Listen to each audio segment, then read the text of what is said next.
Une autre histoire choquante, celle de la mort d'une fillette de 10 mois dans une garderie en milieu familial il y a un an à Sainte-Brigitte-de-Laval. Et aujourd'hui, Dany, après une enquête, une très longue enquête, les policiers ont finalement Oui. arrêté une femme dans cette affaire. Elle vient de comparaître.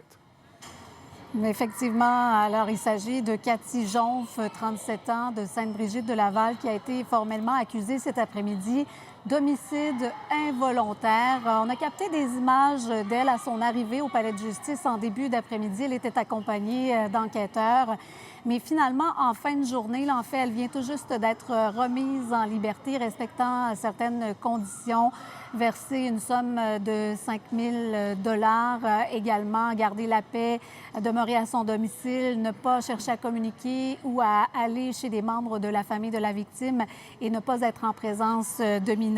Que s'est-il passé exactement il y a un an? Difficile d'avoir beaucoup de détails là-dessus, mais chose certaine, on sait que les policiers s'étaient rendus à cette garderie en milieu unifamilial le 31 mai 2018. Donc, c'était sur l'avenue Sainte-Brigitte.